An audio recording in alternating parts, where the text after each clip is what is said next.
இன்னைக்கு எதை பத்தி பேசலாம்? கருவேப்பிலை பத்தி பேசலாம். கருவேப்பிலை ஆக்சுவலா அதோட பேர் வந்து கருவேப்பிலை. ஆனா நம்ம வந்து கருவேப்பிலைன்னு சொல்றோம். சாப்பாடுல வந்தாலே தூக்கி போட்டுருவோம். ஆனா உண்மையா நான் வந்து தூக்கி போட மாட்டேன். எப்பவுமே வந்து ஒரு பொருள் கூட நான் தூக்கி போட மாட்டேன். எல்லாத்தையுமே சேர்த்துதான் சாப்பிடுவேன். அது வந்து எனக்கு சின்ன வயசுல இருந்தே பழக்கம். எதையுமே வந்து கருவேப்பிலை எல்லாம் கூட ஒதுக்க மாட்டேன், சாப்பிடுவேன். ஆனா அது முடி வளரும்ன்றதுக்காக இல்லை.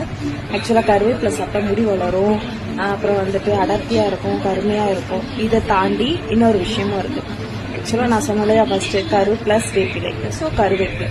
இந்த கருன்றது வந்து என்னன்னா, குழந்தை இல்லாதவங்க, கரு வந்து ரொம்ப வீக்கா இருக்கவங்க, இவங்க எல்லாருமே என்னன்னா, ஆணும் சரி பெண்ணும் சரி 2 பேருமே வெறும் வயிற்றுல காலையில ஒரு 15 இருந்து ஒரு 20 இலை ஓகேவா, அதை மென்று சாப்பிட்டுட்டு ஒரு கிளாஸ் சுட தண்ணி குடிச்சு வந்தீங்க அப்படின்னா கண்டிப்பா குழந்தை நிற்கும்.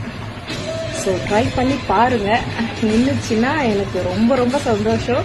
ஏன்னா நான் சொல்லி வந்து நின்றுச்சுன்னா அது எனக்கு ரொம்ப சந்தோஷம் இல்லையா? ஸோ அதுக்காக வந்து கொஞ்சம் கசப்பாக தான் இருக்கும், இருந்தாலும் ட்ரை பண்ணி பாருங்க. குட் ரிசல்ட் கிடைக்கும். தேங்க்யூ. பாய்.